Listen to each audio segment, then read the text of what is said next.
ये प्रधानमंत्री नरेंद्र मोदी और पोर्टस यानी president of the United states एक दूसरे से बातचीत कर रहे थे। यूक्रेन में हो रहे युद्ध का हवाला दोनों ही देशों के राष्ट्राध्यक्षों ने किया। यूक्रेन में हालात चिंताजनक है। बूचा में जो नरसंहार हुआ उसकी हमने निंदा की और हम पूरी तरीके से इस पक्ष में है कि दोनों ही मुल्कों के बीच में बात बन जाए, जो दूरियां हैं वो पट जाए। हम चाहते हैं कि दोनों ही बातचीत से यानी रशिया और यूक्रेन बातचीत से परेशानियों का हल निकाले। यूक्रेन युद्ध के वक्त आज की ये बातचीत इन दोनों ही राष्ट्राध्यक्षों में बहुत अहम हो जाती है। ये जो दो ओपनिंग रिमार्क्स आपने सुने ये मीडिया के मौजूदगी में थे और अब जो भी बातचीत होगी वो दोनों की अकेले में होगी। वहाँ मीडिया कर्मी मौजूद नहीं होगा। वर्चुअल ये दोनों की मुलाकात है और आपने सुना होगा कि जो बाइडेन बाकायदा ये कह रहे थे कि अब मैं इंतज़ार कर रहा हूँ कि मीडिया जो यहाँ पर मौजूद है वो इस रूम को छोड़े और तब हम आपसे बात करेंगे।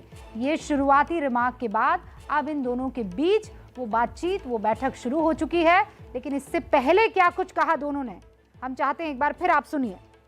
पहले जो बाइडेन ने आकर ये कहा कि मुझे याद है 24 तारीख को जो आपसे मुलाकात हुई थी वो दिन मैं भूला नहीं हूँ। और उसके बाद इस बात का भी महत्व उन्होंने रखा कि कैसे इस वक्त जो यूक्रेन की स्थिति है उसका सुधार होना, उसमें सुधार लाना बेहद अहम हो गया है। उन्होंने ये भी कहा कि हम मिलकर इस स्थिति से निपट सकते हैं। और उसके बाद प्रधानमंत्री नरेंद्र मोदी ने जो बाइडेन का शुक्रिया अदा किया और ये कहा कि हम यूक्रेन की स्थिति को लगातार देख रहे हैं। आशीष मेरे सहयोगी मेरे साथ बने हुए हैं, लेकिन उससे पहले मैं बता दूं कि प्रधानमंत्री नरेंद्र मोदी ने वही तटस्थता जिसे कहते हैं वो दिखाई। हिंदुस्तान का जो स्टैंड है वो साफ तौर पर दिखा दिया कि हम युद्ध के विरोधी हैं। हम चाहते हैं कि शांतिपूर्ण हल जल्द से जल्द निकले। जहां कहीं भी वायलेंस है हम उसकी निंदा करते हैं और हम चाहते हैं कि बातचीत से रशिया और यूक्रेन के बीच किसी तरीके का हल निकल आए। मेरे सहयोगी आशीष जैसा मैं बता रही हूँ मेरे साथ मौजूद हैं, उनका रुख करते हैं और पूरा एक बाकायदा पैनल हमने आपके लिए तैयार किया है जो इस बातचीत की अहमियत जो है आप तक पहुँचा सके। लेकिन उससे पहले एक बार फिर से सुनिए दोनों में क्या बातचीत हुई। आज हमारे रक्षा और विदेश मंत्री कुछ देर बाद 2+2 फॉर्मेट में मिलेंगे। उससे पहले हमारी यह मुलाकात उनकी बातचीत को दिशा देने के लिए महत्वपूर्ण है। और मेरे सहयोगी प्रणय उपाध्याय भी हमारे साथ जुड़ चुके हैं और मैं आपको बता दूं वो अमेरिका में मौजूद है क्योंकि वहां पर 2+2 जो मीटिंग होने वाली है जिसका जिक्र अभी कर रहे थे प्रधानमंत्री नरेंद्र मोदी और बाकी मेरे सहयोगी आपको दिखाई दे रहे हैं। आशीष भी स्क्रीन पर है, जैनेन्द्र भी स्क्रीन पर है। लेकिन उससे पहले प्रणय, दोनों ने एक लाइन और लेंथ जो आज की बातचीत की या ये कहिए कि वो जो केंद्र में मरकज में आज बातचीत के रहने वाला है उसका जिक्र कर लिया है, यूक्रेन में युद्ध।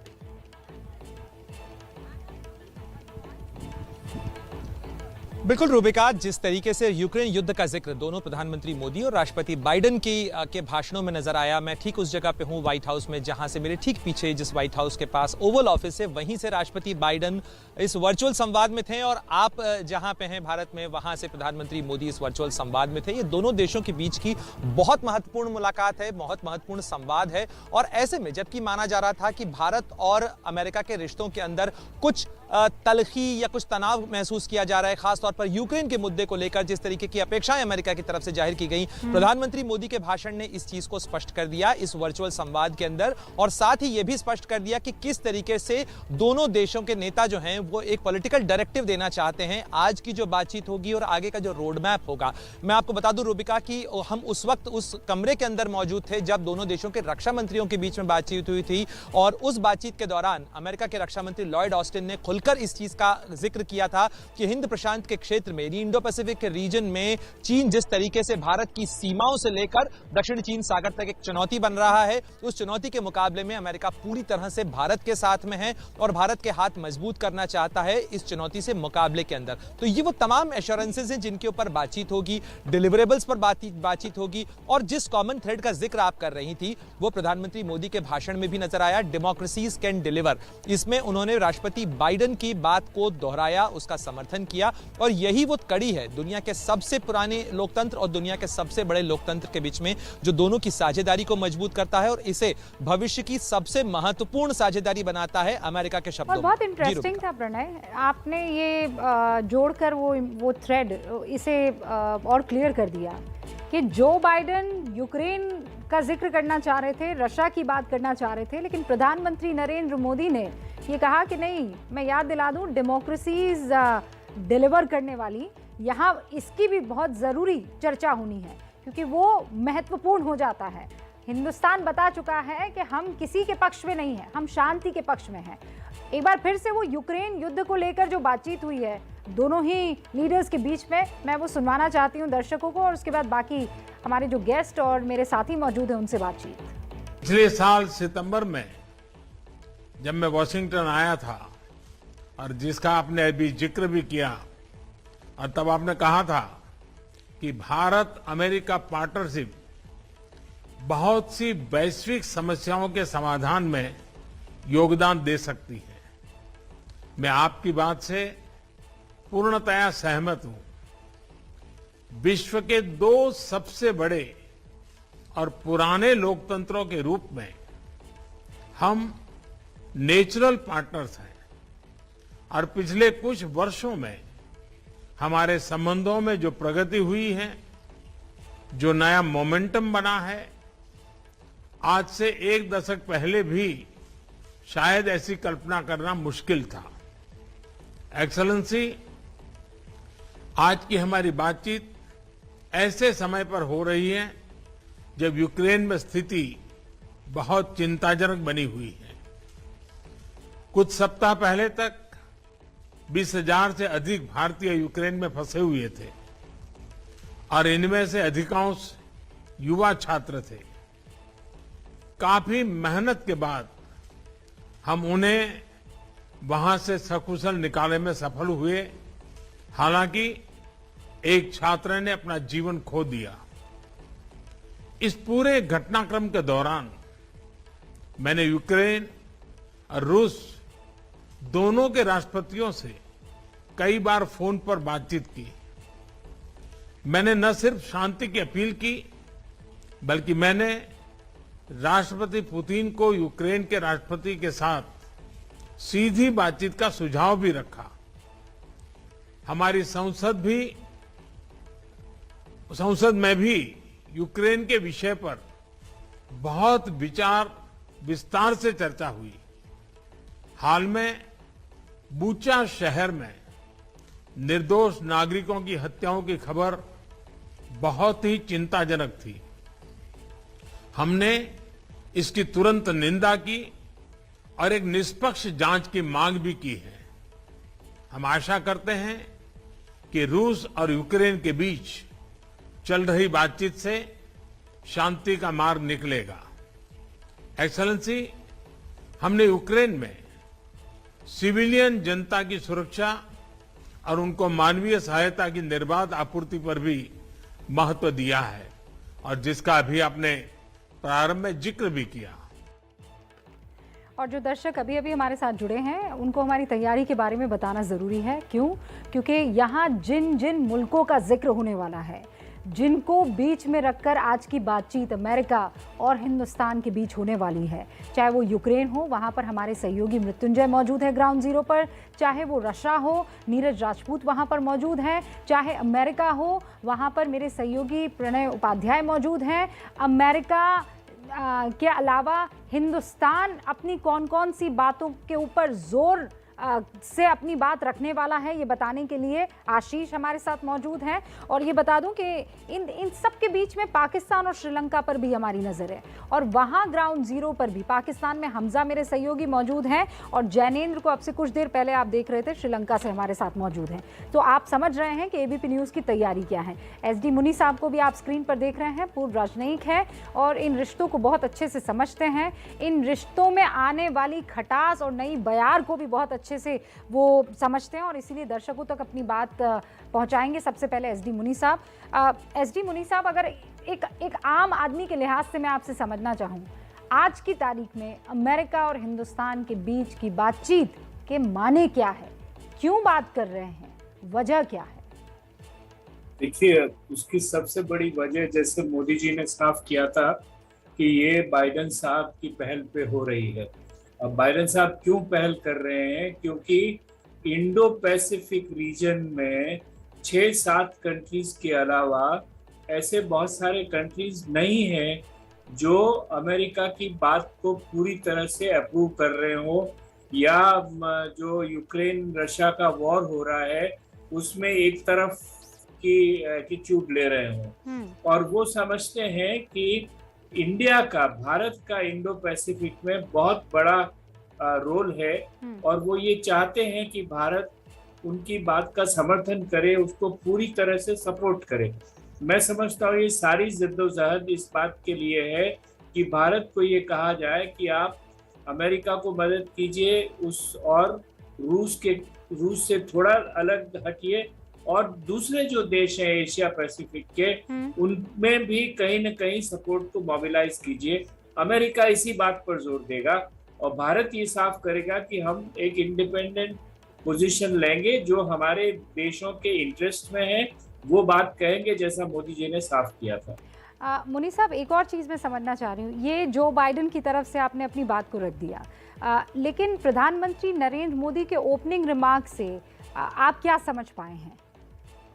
उनका इशारा किस तरफ था कि हम तटस्थ हैं? उन्होंने रशिया का जिक्र तक नहीं किया सर। नहीं, उन्होंने रशिया का जिक्र भी नहीं किया। उन्होंने बाइडेन साहब की इस बात का जिक्र भी नहीं किया कि हम साथ मिलकर काम करेंगे, इस बात का भी जिक्र नहीं किया। हालांकि उन्होंने ये कहा कि democracies can deliver, that doesn't mean democracies will work together in the sense of supporting each other. ऐसा कोई इंडिकेशन उन्होंने नहीं दिया है। उनका साफ जो थ्रस्ट है उनके बयान का, वो यही है कि हम अपने इंटरेस्ट को देखते हुए शांति चाहते हैं। उन्होंने साफ कहा कि हम शांति के पक्ष में हैं। हमने दोनों पक्षों से बात की है। हम एक मीडिएशन का लफ्ज उन्होंने नहीं कहा, लेकिन बातचीत दोनों में करा के दोनों में शांति लाने का कोई काम होगा वो हम करेंगे। ये साइड लेना या वो साइड लेना नहीं करेंगे। दूसरी तरफ मोदी जी ने ये भी साफ किया कि जहां तक ह्यूमैनिटेरियन डायमेंशन है उसमें हम यूक्रेन को मदद कर रहे हैं और करते रहे।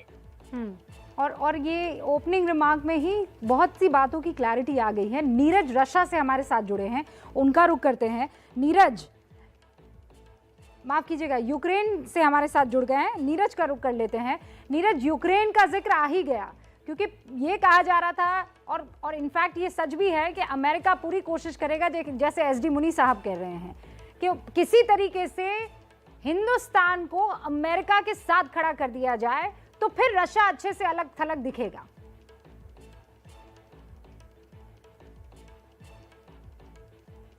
बिल्कुल रूबिका, ये जो बातचीत हुई है, चाहे हम लोग आज देख रहे हैं प्रधानमंत्री मोदी की अमेरिकी राष्ट्रपति से, या फिर 2+2 मीटिंग जो हो रही है दोनों देशों के विदेश मंत्री और रक्षा मंत्रियों की, ये खास तौर से इसीलिए हो रही है कि यूक्रेन, मेन मुद्दा यूक्रेन ही है। आप मिलिट्री सहयोग तो बाद की बात करेंगे, जो हमारा भारत का अमेरिका के साथ है, चाहे हम लोग वेपन्स लेते हैं उनसे, चाहे तोप लेते हैं, चाहे फाइटर, चाहे ट्रांसपोर्ट एयरक्राफ्ट लेते हैं, चाहे टोही विमान लेते हैं, P-8I लेते हैं, वो सब बाद में। अभी सिर्फ फोकस जो है वो यूक्रेन के ऊपर है कि भारत किस तरह से रूस से जो है वो संबंध जो है अपना कहीं ना कहीं खत्म करे, किसी तरह से जो युद्ध, हालांकि भारत युद्ध को सपोर्ट नहीं कर रहा, लेकिन रूस को भी कहीं ना कहीं सपोर्ट कर रहा है, ये अमेरिका नहीं चाहता है। और दूसरी बात ये कि अभी जहां मैं खड़ा हूँ, ये डोनबास है, ये यूक्रेन का प्रांत हुआ करता था, लेकिन जब से युद्ध शुरू हुआ है, इसको आजाद घोषित कर दिया है रूस ने। तो मेन जो जी रूबी, तो अभी मुझे कायदे से कहना चाहिए कि आप उस इलाके में हैं जहां रूस ने कब्जा कर लिया है, तो क्वाइट लिटरली अभी आप जो हैं रशिया में ही मौजूद हैं। जी, तो मैं ये थोड़ा बदलाव भी कर देती हूँ। घोषित कर दिया था 24 फरवरी। हाँ, मेरे साथ पूर्व राजनयिक दीपक वोरा साहब भी जुड़ चुके हैं। Deepak ji, welcome to master stroke and it's so wonderful. पीछे आपके तिरंगा साफ तौर पर दिखाई दे रहा है और उसी तिरंगे की लाइन और लेंथ और उस सोच को आज जो है प्रधानमंत्री नरेंद्र मोदी वोटर्स के सामने रख रहे हैं कि भाई ना मैं इधर ना उधर, मैं शांति के पक्ष में।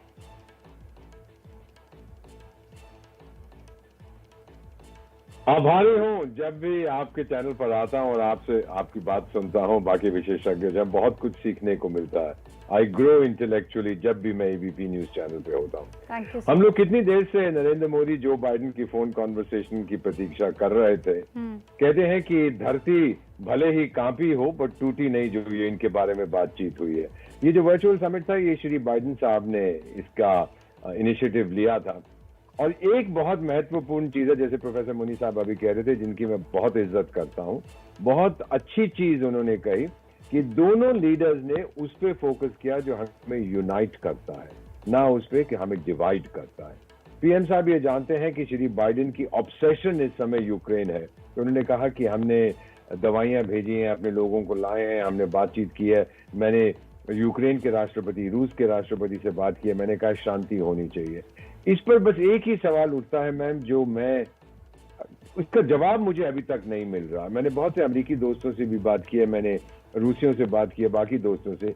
मिसाल के तौर पर अज्यूम करिए 10 मिनट के लिए, 5 मिनट के लिए, कि हम जो पश्चिमी प्रतिबंध लगे हैं रूस पे, हम उसका समर्थन करते हैं, हम उनके साथ जुड़ जाते हैं, रूस को सैंक्शन करें। मान लीजिए, क्या उससे चीनी महामारी मर जाएगी? क्या ग्लोबल इकोनॉमिक रिकवरी और तेज हो जाएगी? क्या यूक्रेन बच जाएगा? क्या चीन बिहेव करेगा? क्या क्लाइमेट चेंज रिवर्स हो जाएगा? क्या आतंकवाद खत्म हो जाएगा? क्या तेल और खाद्य पदार्थों की कीमतें कम हो जाएंगी भारत को ये सब कुछ करने से? आखिर क्या मिलेगा? हम हमेशा से कहते रहे हैं, जैसे चाणक्य ने कहा है कि मेरे दुश्मन का दुश्मन तो मेरा दोस्त होता है, लेकिन मेरे दोस्त का दुश्मन ये जरूरी नहीं है कि वो मेरा भी दुश्मन हो। सबके साथ हमारी दोस्ती है और उसी तरह से, उसी लेवल पर हम कोशिश करेंगे कि स्थिति में कोई सुधार हो। मेरा विचार है कि पीएम साहब के ओपनिंग रिमार्क्स ने ये बिल्कुल साफ कर दिया है कि he is a world class statesman. और आप क्षमा करेंगे जितने मेरे अमेरिकी दोस्त ये देख रहे हैं कि बाइडेन साहब और उनका मुकाबला हम नहीं कर सकते। PM is very very refined. ये आपने बात सही की है, क्योंकि वहाँ ओपनिंग रिमार्क जो बाइडेन की तरफ से आया था, वो ये कह रहा था चलिए हम मिलकर जो है यूक्रेन में हो रहा है इसका अब मुकाबला करना होगा। ये उनके ये लब्बो लुबाव था, शब्द भले ही ना हो पर ये लब्बो लुबाव था कि अब आ जाइए हमारे साथ और यूक्रेन में जो हो रहा है उस स्थिति से निपट लेते हैं। यानी रशिया को जो है, जैसा आप कह रहे हैं कि वो सैंक्शन जो है अब शुरू हो जाने चाहिए। लेकिन प्रधानमंत्री नरेंद्र मोदी ने कम शब्दों में क्लियरली बता दिया कि ये हमारा इरादा है, इरादा बड़ा नेक है, हम झुकने वाले नहीं किसी के आगे। जो कहते हैं ना कि प्रेशर में आकर अपना मन बदल देने वाले नहीं। आशीष, आपने भी उस ओपनिंग रिमार्क से कुछ यही अंदाजा लगाया? जी हाँ, बिल्कुल, और बिल्कुल एकदम क्लियर हो जाता है रुबिका कि इंटेंट प्रेसिडेंट बाइडेन का यूक्रेन ही है। आप देखें, सबसे पहले उन्होंने यूक्रेन की बात की है, तो 2+2 में भले ही यूक्रेन, रशिया, उसके अलावा चाइना, पाकिस्तान भी फिगर कर सकता है, लेकिन इन दोनों की मुलाकात का बिल्कुल स्पष्ट है कि मुख्य मुद्दा यूक्रेन और रशिया रहने वाला है, जिसमें अमेरिका चाहता है कि भारत वो रोल प्ले करे जो अमेरिका चाह रहा है, जो प्रेसिडेंट बाइडेन चाह रहे हैं। हालांकि आप देखें उस टोन का जिसका आप जिक्र कर रही थी प्रधानमंत्री का, वो ये भी इस्टेब्लिश करता है कहीं ना कहीं कि अमेरिका को ये उम्मीद है कि रशिया से रिश्ते भले न तोड़े भारत। ये भी पोजीशनिंग बिल्कुल प्रेसिडेंट बाइडेन को पता है, और उसके बावजूद 2+2 के पहले उनका प्राइम मिनिस्टर मोदी से इस तरह से बात करना, ये दिखाता है कि अमेरिका इस पोजीशन को रिस्पेक्ट भी करता है कहीं ना कहीं, लेकिन ये भी एक्सपेक्ट करता है रुबिका कि भारत शायद एकमात्र ऐसा देश है जो रशिया पे अभी भी the country which can exercise some influence. तो मुझे लगता है कि अमेरिका की उम्मीद भी है, एक आप अपने रिश्ते भले किनारे रखें या ना रखें, वो कोशिश अमेरिका लगातार कर रहा है, लेकिन आप रशिया पे प्रेशर जरूर बनाएं। और ये एक और, मैं थोड़ा सा इससे अलग हट के एक छोटा सा ऑब्जर्वेशन और देता हूं, जो दीपक वोरा साहब भी बात कर रहे थे, दोनों की बातचीत का, प्रेसिडेंट बाइडेन के इन्वाइट पर ये बातचीत हो रही है। कितना अजीब इत्तेफाक है कि एक आदमी हमारे बगल के नेशन में, पाकिस्तान में, अपनी सरकार से चला गया और बाइडेन साहब ने उनसे एक बार भी बात नहीं की जब से वो ऑफिस में आए, और प्राइम मिनिस्टर मोदी से बात करना वो बार बार चूज कर रहे हैं। तो एसडी मुनी साहब, अगर मैं इसको ऐसे कहूं कि अमेरिका डोरे डाल रहा है भारत पर, तो ये शब्दावली ठीक होगी? अभी बहुत जरूरत भी है। नहीं है, लेकिन बात बहुत पुरानी है। ये रोग तो 20 बरस पुराना है, जब अमेरिका ने भारत पे डोरे डालना शुरू किया। देखिए 1998 में उन्होंने सैंक्शंस लगाई, और 2002 में जब उनका जहाज चीनियों ने गिरा दिया, उसके बाद प्रेसिडेंट लगातार हिंदुस्तान आ रहे हैं, 2-2 बार आ रहे हैं। तो डोरे डालने की बात तो पुरानी है, और अभी इस वक्त में डोरे डालना ही नहीं, मैं समझता हूँ उनकी जरूरत और मजबूरी हो गई है कि वो भारत को किसी भी ढंग से अपने साथ ले। क्योंकि मैंने आपसे कहा कि इंडो पैसिफिक कंट्रीज में अगर आप देखिए, अभी देखिए जो लास्ट वोट था, आपने देखा रूस को ह्यूमन राइट्स काउंसिल से बाहर निकालने का, उसमें 58 लोग एब्सटेंट रहे, 58 एब्सटेंट रहे, और करीब 24 लोगों ने रूस के साथ वोट दिया। तो कुल मिलाकर 82 कंट्रीज ऐसे हैं जो अमेरिका की बात पे मोहर लगाने को राजी नहीं। और ये एक बहुत बड़ा संदेश है जिसको अमेरिका एनालाइज कर रहा है, और इसीलिए ये जरूरी है कि भारत जैसा देश को अपनी तरफ आकर्षित करने की कोशिश करे। नीरज भी हमारे साथ हैं। नीरज, लेकिन वहाँ ग्राउंड पर स्थिति क्या है? भाई हर कोई ये चाहता है कि मामले का हल निकल जाए। अमेरिका चाहता है कोई जीते ना जीते मैं जीत जाऊं। मेरा जीतना मतलब ये है कि रशिया को अलग थलग कर देना। यूक्रेन क्या हो उसका, इससे मुझे फर्क नहीं पड़ता है।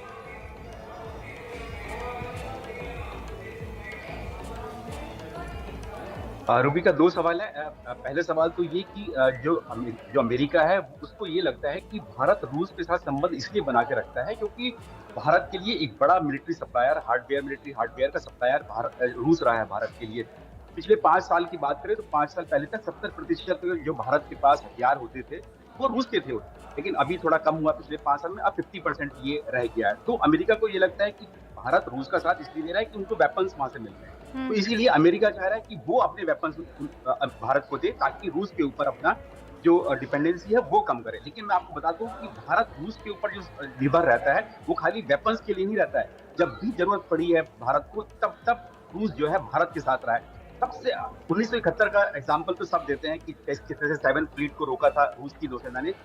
सर्जिकल स्ट्राइक 2016 की जो सर्जिकल स्ट्राइक हुई थी, उस वक्त जब भारत को लगा कि पाकिस्तान के साथ युद्ध होने वाला है और हमें बहुत बड़ी तादाद आर्म्स एंड एम्यूनिशन की जरूरत पड़ेगी, रातों रात जो था रूस के जो प्लेन्स थे, जो एयरक्राफ्ट थे, वो हथियार भर के, गोला बारूद भरकर जो भारत को जरूरत थी वो पहुंचे थे, भारत पहुंचे थे। और अमेरिका ने क्या किया, जैसे ही सर्जिकल स्ट्राइक के बाद पहला फोन किया कि आप क्या करने जा रहे हैं, आप रुक जाइए, क्या करने जा रहे हैं। तो ये एक जो रूस के ऊपर जो भारत जो निर्भर करता है कि ट्रस्टेड पार्टनर जो मानता है भारत, इसलिए रूस का साथ दे रहा है, खाली वेपन्स के लिए साथ नहीं दे रहा। और दूसरी बात जो आपने कही कि यहाँ ग्राउंड पर क्या स्थिति है, मैं अभी यहाँ पर डोनेट्स्क में हूँ। डोनेट्स्क वही इलाका है, वही शहर है जिसको राष्ट्रपति पुतिन ने रूस के अलग देश घोषित कर दिया है। यहाँ पर हम लोग देखेंगे, हमने देखा कितना यहाँ पर बर्बादी हुई है।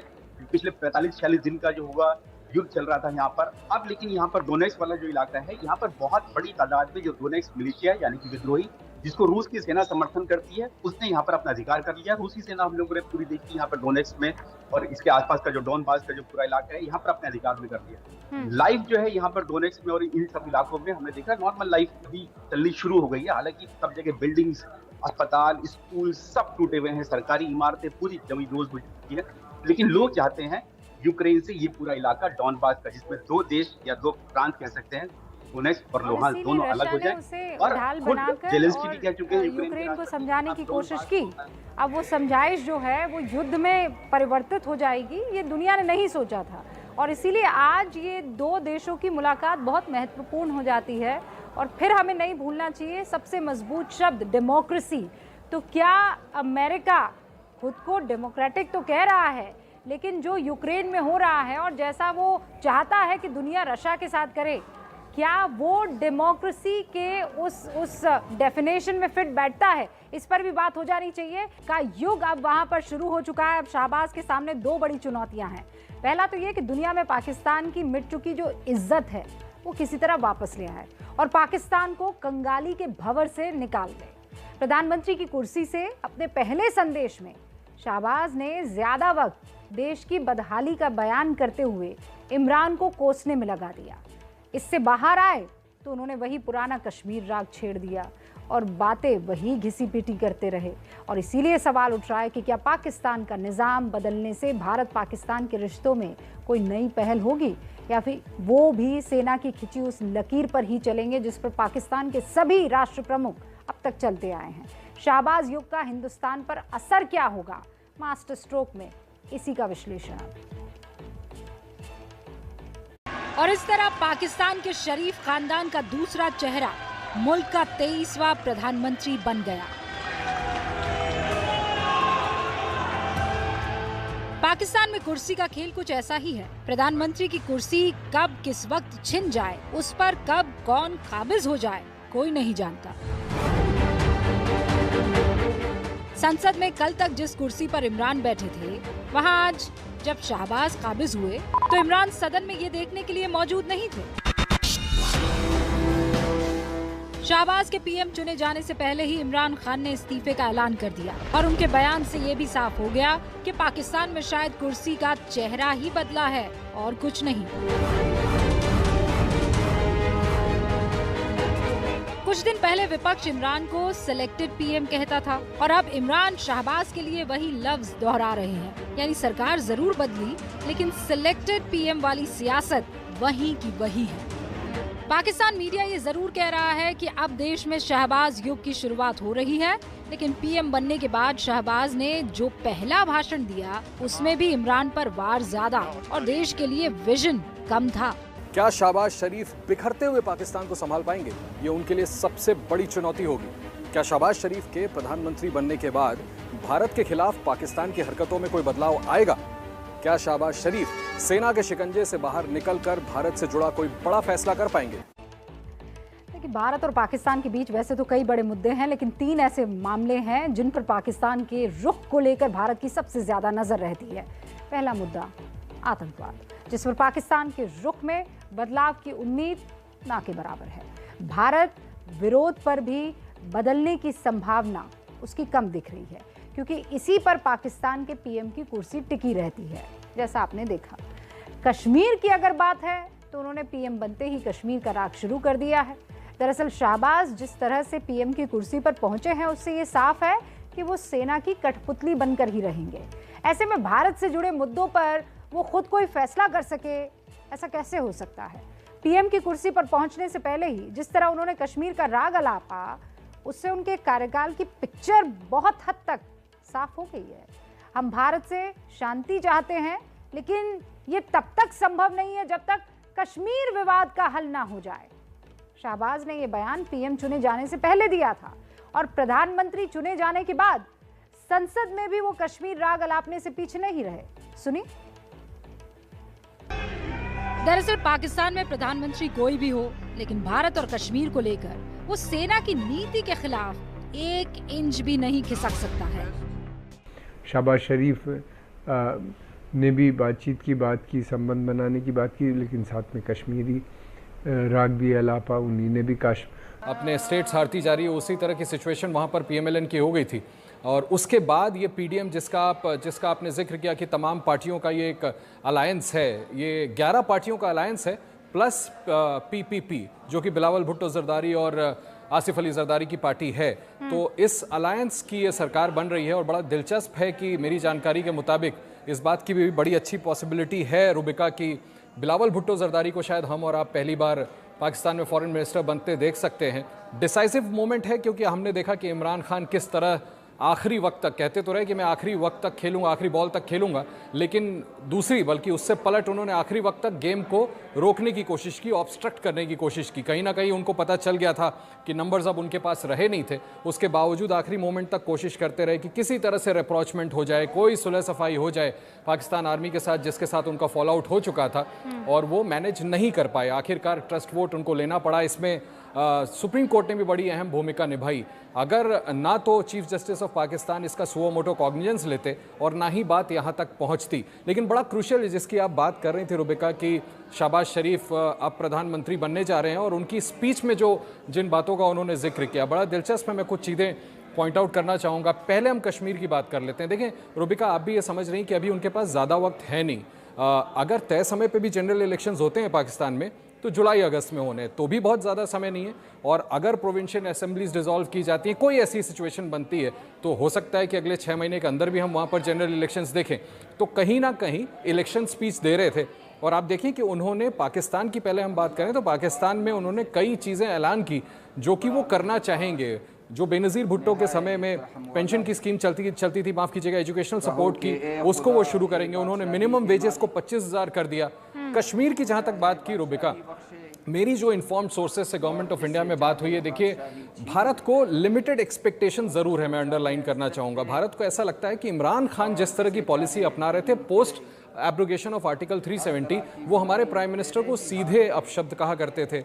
बीजेपी आरएसएस पे उम्मीद का जिक्र कर रहे हैं आशीष, आज जो उन्होंने अपना भाषण दिया, स्पीच दिया, उसके बाद भी वो उम्मीद कायम रहती है। मेरा एक ये इम्पोर्टेंट सवाल होगा, लेकिन उससे पहले चूंकि हमजा मौजूद है आशीष, हमजा बड़ा इंटरेस्टिंग है। मैं अपने ट्विटर टाइमलाइन पर ऐसे ही थोड़ा सा देख रही थी, मास्टर स्ट्रोक की क्लिप के नीचे कुछ मैसेजेस आए थे। तो चूंकि मैंने जिक्र किया कि 3 बार प्रधानमंत्री रहे हैं, उनके भाई हैं शहबाज, आशीष ने कहा कि वो पंजाब प्रोविंस के सीएम रहे इतनी मर्तबा, तो एक साहब ने लिखा कि मैडम ये भी तो बता दीजिए कि 5-6 मर्तबा शादी भी कर चुके हैं। मतलब आप इतने आंकड़े जोड़ रही है तो ये भी जोड़ ही दीजिए। शरीफ जो हैं वो शपथ ग्रहण कर रहे हैं। हाँ हमजा, बस हमें वो शुरुआत के हमारे यहाँ जिस तरीके से अहद लेते हैं वो देखना चाह रहे थे कि इनके यहाँ अहद कैसे होती है। हाँ हमजा, तो वो आंकड़े जोड़ रहे थे तो कहा ये आंकड़ा भी जोड़ दीजिए। देखिए शहबाज शरीफ जो है, देखिए शहबाज शरीफ का जो 2-3 प्लस पॉइंट हैं। एक, पाकिस्तान में अगर किसी प्रोविंस में कोई एक अच्छा टॉप क्लास की चीफ मिनिस्टर गुजरा है जिसने प्रोग्रेसिव काम किए हैं, डेवलपमेंट की है हर लिहाज से, तो वो शहबाज शरीफ है। इनको बड़े बूटों वाला मशहूर थे वहाँ पे, क्योंकि एक तो ये सख्त बहुत थे, दूसरा ये कि जब वहाँ पे पानी आया, सैलाब आया, तो भी ये बड़े बूट पहन के पानी में घुस जाते थे और वहाँ के लोग भी डरते थे। मैं ये आपको फर्स्ट हैंड एक्सपीरियंस बता रहा हूँ कि जब डेंगू आया हुआ था तो वहाँ के हॉस्पिटल वाले डरते थे कि हम आपको कवरेज नहीं करने देंगे, क्योंकि जो है अगर शहबाज शरीफ ने देख ली तो वो आके हमें निकाल देंगे अगर उनको कुछ भी मसला नजर आ गया। तो एक बड़े ही रिजिड किस्म के ये चीफ मिनिस्टर थे जिनकी प्रोग्रेसिव रिपोर्ट जो है वो अच्छी है। और अभी भी देखिए जब वो प्राइम मिनिस्टर बने हैं, चाहे जैसे भी बने हैं, क्योंकि उनके ऑपोजिशन तो कोई थी नहीं, तो अनअपोज बने हैं, लेकिन जो उनकी कुछ बातें थी वो कुछ अच्छे नोट्स उन्होंने हिट किए हैं जो इमरान खान नहीं कर रहे थे। इमरान खान आज भी जो है सुप्रीम कोर्ट को लताड़ रहे हैं, आज भी एस्टैब्लिशमेंट को लताड़ रहे हैं, आज भी जो है वो यूरोपियन यूनियन और अमेरिका एंटी अमेरिका नैरेटिव के ऊपर हैं, जबकि शहबाज शरीफ ने आके उन सब चीजों के ऊपर कंसिलिएशन की अप्रोच की है। मैं चूंकि अब ये नए कुर्सी पर आए हैं तो हम कैसे अभी से पहचान लें या समझ लें कि ये किस तरीके से आगे रूल करेंगे, तो मैं अभी उसमें कोई इफ एंड बट नहीं करने वाली। लेकिन अभी मैं देख रही थी कि जब शहबाज शरीफ साहब स्पीच दे रहे थे, ठीक बगल में बिलावल भुट्टो बैठे हुए हैं, उनको कोई इंटरेस्ट नहीं उनकी स्पीच में। वो पता नहीं शायद अपना ट्विटर या अपना इंस्टाग्राम फोन पर चला रहे थे, मुझे नहीं पता वो क्या कर रहे थे, मैंने तो नहीं झांका। लेकिन जब उनके सबसे अहम साथी ही इंटरेस्टेड नहीं है भैया मियां साहब के स्पीच में, तो कितना सीरियसली लेने वाले हैं बाकी जो 7 आज मिले हैं हम, वो भानुमति का कुनबा जिसे कहते हैं ना, तो ये तो टूटने को फिर। देखिए टूटने के लिए नहीं आए हैं ये, एक बात ये ध्यान में रखिए कि इन्होंने बड़ी मुश्किलों से सबने जुड़ के एक कॉमन एनिमी को हराया है, इमरान खान को, और अगर अब ये खुद टूट गए तो ये बहुत बड़ा फेलियर होगा इनका। और दूसरी बात ये भी ध्यान में रखिए कि ये ज्यादा लंबे अरसे के लिए आए भी नहीं हैं, ये जिस प्लान से आए हैं इनका इरादा, आज आपको मालूम होगा इलेक्शन कमीशन ऑफ पाकिस्तान ने भी अपना स्केड्यूल दे दिया है, उनके स्केड्यूल के हिसाब से इलेक्शन कम से कम जो है नवंबर तक तो होंगे, कम से कम नवंबर तक जाएंगे। इसका मतलब ये है कि कोई 4-6 महीने की 7 महीने की प्लानिंग से आए हैं ये भी। उसमें कुछ रिफॉर्म्स करेंगे, कुछ पॉलिसी स्टेटमेंट्स देंगे और बजट देना है। खास तौर पे सबसे बड़ी बात इनकी जो इम्पोर्टेंट है वो है बजट, कि बजट देंगे और उसके बाद ये इलेक्शन अनाउंस करेंगे।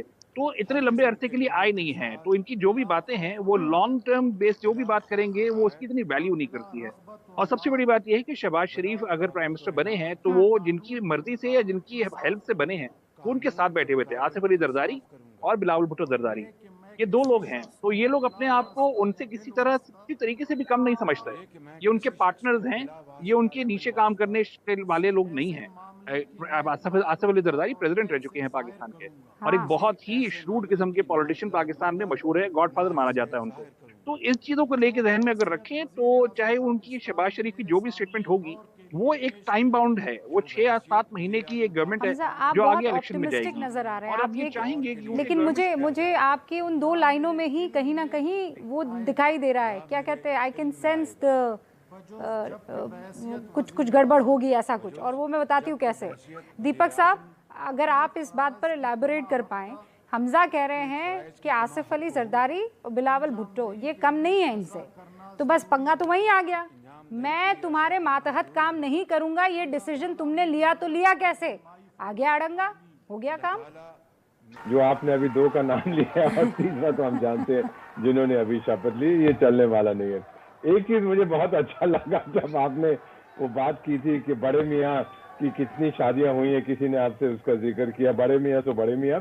एलेक्जेंडर दुमास का man, just give me 30 second, एक रोमान है ले मोहिकॉन द पारी, उन्होंने वो लिखा था पिछली शताब्दी में, और उसमें एक चीज कही है कि डिटेक्टिव को उन्होंने राय दी, कोई कांड हो, कोई राज हो, कोई मिस्ट्री हो, उसकी जड़ तक जाना है, शख्स लाफाम, औरत को ढूंढिएगा, वहीं पे वो मिलेगी। तो ये मैं कहना चाहता हूँ कि ये जो आपने कितनी पत्नियों का जिक्र किया, तभी वो इतनी बार प्रधानमंत्री बने। और इसी नोट पर एक बड़ी खबर आ गई है, तबीयत खराब होने की वजह से राष्ट्रपति ने शपथ नहीं दिलाई, सीनेट के चेयरमैन ने शपथ दिलाई है, और राष्ट्रपति पीटीआई के करीबी है, तो सभी जानते हैं। आप सभी का बहुत बहुत शुक्रिया, लेकिन बड़ी खबर पर हमारी नजर बनी रहेगी, 2+2 जो बैठक होने वाली है अमेरिका और हिंदुस्तान के बीच में।